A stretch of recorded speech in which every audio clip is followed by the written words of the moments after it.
बिस्मिल्लाहिर्रहमानिर्रहीम। अस्सलाम वालेकुम डियर स्टूडेंट। आज का जो हमारा टॉपिक है उसमें हमने डिस्कस करना है डाइजेशन इन अमीबा।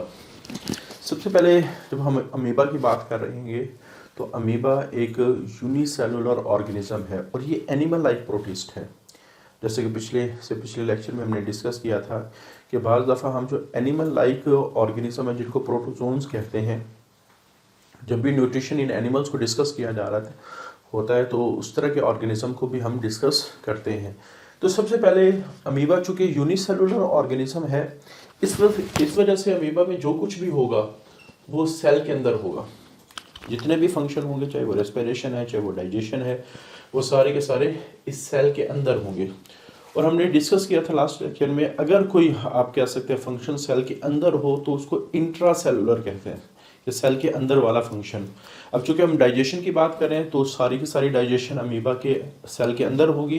तो इस वजह से आप लोगों ने याद रखना है कि amoeba Proteus has intracellular mode of digestion. अच्छा, जिस वक्त हम डाइजेशन की बात करेंगे तो डाइजेशन जाहिर बात है किसी फूड कंपोनेंट की होगी। तो फूड बेसिकली अमीबा का क्या है, तो आप लोगों ने याद रखना है कि अमीबा काफ़ी सारे छोटे छोटे ऑर्गेनिजम्स को खाता है जो उसके साथ फ्रेश वाटर पॉन्ड्स और शैलो लेक्स यानी कम गहरे झीलों में रहते हैं। और फिर बाद दफ़ा ये ऑर्गेनिक मैटर जो है उससे भी ये खुराक ले रहा होता है। अच्छा, इसका जो इंजेक्शन का मोड ऑफ मैकेनिज्म है, फूड में भी ingested from at any point on the surface of the body, कि जो फूड है वो बॉडी के किसी भी सरफेस से इंटर हो सकता है। जैसे कि यानी ये सबसे पहले आप लोगों ने जहन में रखना है कि इंजेक्शन कैसे होगी। एक फूड पार्टिकल्स जो अमीबा के करीब आता है तो अमीबा क्या करता है, उसके इर्द गिर्द सोडोपोडिया बनाना शुरू कर देता है और बाद में उन सोडोपोडियो को ऐसे लपेट देता है। अच्छा, उसके लपेटने से आप कह सकते हैं सोडोपोडिया का जो इंटरनल पोर्शन है वो एक वैक्यूल्स बना देता है और बाद में ये वैक्यूल सेपरेट हो जाएगा। यानी अगला स्टेप क्या होगा कि यह वैक्यूल मेम्ब्रेन से सेपरेट होके सेल के अंदर आ जाएगा। तो इंजेक्शन कैसे हो रही है कि when amoeba comes in contact with food, कि जब अमीबा फूड पार्टिकल के करीब आता है, it immediately put pseudopodia around it, तो वो उसके इर्द गिर्द सोडोपोडिया बनाना शुरू कर देता है। फिर क्या होगा, सोडोपोडिया फ्यूज टुगेदर, फिर ये सोडोपोडिया आपस में ऐसे फ्यूज करेंगे around food particle forming vacuole, इसको फूड वैक्यूल कहा जाएगा। If food particle is too big, जाहिर बात है अगर फूड का पार्टिकल बहुत बड़ा है तो उसके लिए फिर बड़ा सोडोपोडिया बनाना पड़ेगा, तो ऑर्गेनिज्म को इंसर्कल किया जाएगा और एक बड़ा फूड वैक्यूल बन जाएगा। तो ये हमारे पास इंजेक्शन का स्टेप है। हमने लास्ट लेक्चर में डिस्कस किया था जितनी भी न्यूट्रिशन हो रही है एनिमल के अंदर वो 5 स्टेप में कंप्लीट होती है: इंजेक्शन, डाइजेशन, एब्जॉर्प्शन, एसिमिलेशन और इजेशन। तो अभी हमने इंजेक्शन की बात की कि ऑर्गेनिज्म फूड को कैसे लेगा, यानी सोडोपोडिया फॉर्मेशन करेगा और उसके बाद फूड वैक्यूल फॉर्मेशन हो जाएगी।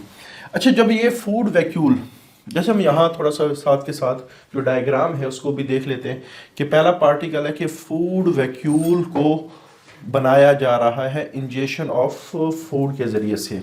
अब फूड वैक्यूल जब बन गया, अच्छा उसके बाद डाइजेशन की बात करें, एक बात जहन में रखनी है कि जाहिर बात है अमीबा पानी के अंदर रहता है, तो जब फूड पार्टिकल इस सोडोपोडिया के अंदर ट्रैप होगा तो उसमें काफ़ी सारा पानी मौजूद होगा, इस वजह से फूड वैक्यूल थोड़ा सा बड़ा बनता है। अब जो ही आप कह सकते हैं सेल के अंदर आएगा तो इस फूड वैक्यूल से पानी को साइटोप्लाज्म में भेज दिया जाता है।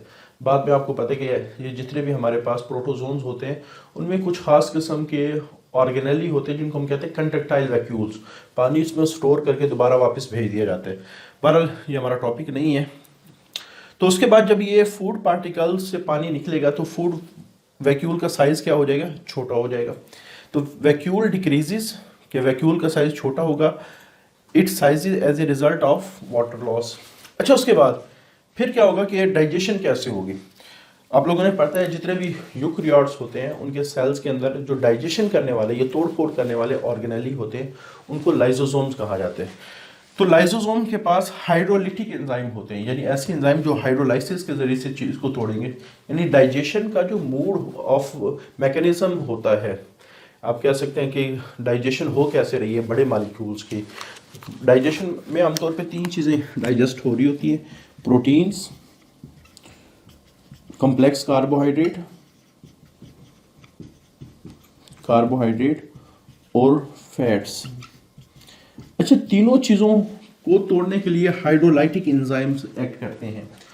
इसकी रीज़न हम पहले भी काफ़ी दफ़ा डिस्कस कर चुके हैं कि जैसे प्रोटीन का जो मॉलिक्यूल है वो अमाइनो एसिड से बनता है, और अमाइनो एसिड्स की जो फॉर्मेशन में जो पेप्टाइड बॉन्ड हुआ है, बना है पेप्टाइड बॉन्ड। तो ये चैप्टर नंबर 2 में भी डिस्कस हो चुकी है ये बात कि जब ये पेप्टाइड बॉन्ड बनेगा तो इसके बनते हुए, अगर आपको याद हो, यहाँ वाटर का मॉलिक्यूल रिलीज होता है। तो अगर फॉर्मेशन में वाटर का मॉलिक्यूल रिलीज हुआ, तो अगर हम इसको दोबारा वाटर का मॉलिक्यूल इसमें ऐड कर दें तो ये बॉन्ड टूट जाएगा। तो ये एंजाइम कर क्या रहे होते हैं कि पानी के मॉलिक्यूल को इस बॉन्ड के अंदर ऐड कर रहे होते हैं, तो जिसकी वजह से बॉन्ड टूट जाता है। तो इस वजह से ज़्यादातर जितनी भी डाइजेशन हो रही है वो हाइड्रोलाइसिस के जरिए से, क्योंकि कम्प्लेक्स कार्बोहाइड्रेट में जो ग्लाइकोसिडिक बॉन्ड बनता है वो भी पानी के एलिमिनेशन से बनता है। फैट्स में जो ईस्टर लिंकेज बनता है वो भी इसी तरह बन रहा होता है। तो इस वजह से इन तीनों कंपोनेंट को डाइजेस्ट करने के लिए जो एंजाइम इस्तेमाल होते हैं वो डिफरेंट कैटेगरी के हाइड्रोलाइटिक एंजाइम होते हैं। तो सबसे पहले क्या होगा कि लाइसोसोम जिसमें हाइड्रोलाइटिक एंजाइम मौजूद होंगे वो फूड के इर्द गिर्द आके अटैच होना शुरू हो जाएंगे, फ्यूज़ होना शुरू हो जाएंगे, और अपने सारे एंजाइम इस फूड वैक्यूल के अंदर एक्सक्रीट करेंगे। अच्छा, जब एंजाइम इसके अंदर ऐड होंगे तो इसका साइज़ दोबारा बढ़ जाएगा। तो आप लोगों ने याद रखना कि जब डाइजेशन हो रही होती है तो वैक्यूल का साइज़ बड़ा है, फिर छोटा हुआ, फिर बड़ा हुआ, तो इस तरह, और फिर बाद में छोटा हो जाएगा। तो ये जो चेंजेस हैं वैक्यूल की साइज़ की, ये वेरी कर रही होती है with the passage of time. अच्छा, उसके बाद जब एंजाइम रिलीज होते हैं, आप लोगों को याद होगा कि जितने भी एंजाइम हैं वो एक पार्टिकुलर पीएच पे काम करते हैं। कुछ एंजाइम ऐसे होते हैं जो एसिडिक पीएच पे काम करते हैं, कुछ एंजाइम ऐसे होते हैं जो बेसिक पीएच पे काम करते हैं। और हमारे पास जो डाइजेशन के लिए एंजाइम है दोनों कैटेगरी के हैं, एसिडिक पीएच पे भी काम करने वाले हैं, बेसिक पीएच पे भी काम करने वाले हैं। इस वजह से वैक्यूल की जो पीएच को चेंज किया जाता है, उसको कभी एसिडिक बनाया जाता है, कभी अल्कलाइन बेसिक बनाया जाता है। एसिडिक पीएच बनाएंगे तो एसिडिक एंजाइम वर्क करेंगे, और बेसिक पीएच बनाएंगे तो बेसिक एंजाइम वर्क करेंगे, लेकिन पहले एसिडिक बनाया जाता है। उसकी वजह यह है, जब कंडीशन एसिडिक हो इसके दो फायदे और भी हैं। एक फायदा तो ये है कि अगर कोई ऑर्गेनिज्म जो लिविंग इंजेस्ट हुआ है, जैसे पैरामीशियम जिंदा ऑर्गेनिज्म तो इंजेस्ट हो गया, तो वो ऑर्गेनिज्म उस एसिडिक पीएच के ऊपर उसकी किलिंग हो जाएगी। दूसरा, जो फूड है उसको वो सॉफ्ट करता है। तो ये दो बेनिफिट एसिड के हैं। तो इस वजह से पहले ये कंडीशन एसिडिक बनाई जाती है, और बाद में कंडीशन, हमारा जो डाइजेस्टिव सिस्टम है उसमें भी ये रूल फॉलो होता है। हमारा जो स्टोमिक है जो पहले आता है डाइजेस्टिव सिस्टम में, ओरल कैविटी के तो बाद में आता है, लेकिन जो हमारा एब्डोमेन के अंदर है तो वहाँ एसिडिक कंडीशन है, और आगे जाके आप कह सकते हैं बेसिक कंडीशन है। तो इस वजह से तो याद रखेंगे कि एसिडिक बनाने का फ़ायदा क्या होगा कि फूड सॉफन हो जाएगा, फूड की किलिंग हो जाएगी। और तीसरा फ़ायदा कि जो एंजाइम एसिडिक मीडियम में काम करने हैं वो अपनी वर्किंग को स्टार्ट कर देंगे, और डाइजेशन एसिडिक एंजाइम की हो जाएगी। और डाइजेस्टिव जो एसिडिक एंजाइम है वो 5.6 पर अमीबा के वर्क करते हैं। फिर उसके बाद आप कह सकते हैं इसको अल्कलाइन बनाया जाता है, और अल्कलाइन की अगेन पीएच आप लोग याद रखेंगे 7.3 है। और जब ये 7.3 होगी तो जो बाकी एंजाइम है जिन्होंने डाइजेशन को कंप्लीट करना है वो वर्क करेंगे और डाइजेशन कंप्लीट हो जाएगी। तो इस तरह हमारे पास दूसरी जो फेज है डाइजेशन की वो यहाँ की कंप्लीट हो जाएगी। अच्छा, उसके बाद एब्जॉर्प्शन। यहाँ डाइजेस्टिव प्रोडक्ट बन चुकी है, अब डाइजेस्टिव प्रोडक्ट को साइटोप्लाज्म में भेजना है। एक तो तरीका ये था कि यहीं से चीज़ें निकल के साइटोप्लाज्म में आती है, लेकिन इसमें देर काफ़ी लगनी थी क्योंकि वैक्यूल छोटा सा है। इस वजह से जितना सरफेस छोटी होगी उतनी ही एब्जॉर्प्शन कम होगी। इस वजह से इस वैक्यूल से नालियाँ से निकलना शुरू हो जाती हैं बारीक बारीक से, जिनको कैनाल्स कहा जाता है। इसका फ़ायदा क्या होगा कि सरफेस एरिया बढ़ जाएगा। देखो ना, सिंपल सा कॉन्सेप्ट ये है, एक सरफेस ये है और एक सरफेस ये है। तो इसमें अगर देखा जाए तो सिर्फ यहाँ थोड़ी एब्जॉर्प्शन, और यहाँ कितना सारा मटेरियल आएगा, जो कितनी बड़ी मेम्ब्रेन इसको मिल जाएगी एब्जॉर्ब होने के लिए। तो कैनाल्स का फ़ायदा ये होता है कि सरफेस एरिया बढ़ जाता है डाइजेस्टिव प्रोडक्ट को एब्जॉर्ब। तो यहाँ एब्जॉर्प्शन से क्या मुराद है? फूड वैक्यूल से चीज़ का साइटोप्लाज्म में आ जाना, ये एब्जॉर्प्शन कहलाएगा। तो when digestion is completed into food vacuole, तो जब डाइजेशन कंप्लीट हो जाती है, it drawn into the numerous fine canal, तो बारीक बारीक सी आप कह सकते हैं फाइन कैनाल नालियों के अंदर ये कन्वर्ट हो जाते हैं। और जब साइटोप्लाज्म में चीज़ आएगी फिर इसकी एसिमिलेशन होगी, यानी इस्तेमाल होगा। तो product of digestion are passed into the canal and finally into the surrounding cytoplasm. तो ये नालियों में आएगी और उसके बाद साइटोप्लाज्म में चले जाए एंड सब्सिक्वेंटली और आखिरकार, सब्सिक्वेंटली का मतलब है कि बिल आखिर utilize in various metabolic reaction of the animals. तो एनिमल्स के काफ़ी सारे मेटाबॉलिक रिएक्शन में ये प्रोडक्ट इस्तेमाल होंगे। अच्छा, जो फूड वैक्यूल है इसमें काफ़ी सारी चीज़ें ऐसी होती हैं जो अनडाइजेस्टेड होती हैं। तो वो जो अनडाइजेस्टेड आप कह सकते हैं मटेरियल है फूड वैक्यूल या वैक्यूल के अंदर, वो वैक्यूल मेम्ब्रेन के करीब आएगा और यहाँ से बाहर निकल जाएगी। और ये जो आप कह सकते हैं निकलना है, इसको इजेशन कहा जाएगा। और ये कहीं भी से भी निकल सकते हैं, यहाँ से भी निकल सकते हैं, यहाँ से भी आके निकल सकते हैं, यहाँ से भी आ सकते हैं, यहाँ कहीं से भी आके निकल सकते हैं। तो इजेशन कैसे होगी?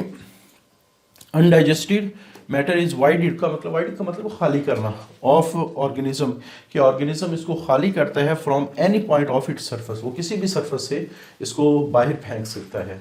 तो ये हमारे पास डाइजेशन इन अमीबा का टॉपिक है, बड़ा इंपॉर्टेंट है तो छोटा सा लेकिन इंपॉर्टेंट बड़ा है। अगर आ जाए तो अपनी ये डायग्राम लाजमी बनानी है। अच्छा, यहाँ भी थोड़ा सा इसको देख लेते हैं कि फूड वैक्यूल पहले बना, यहाँ इसका साइज छोटा हो गया, इसके साथ लाइसोसोम एंजाइम आके फ्यूज़ होना शुरू हो गए।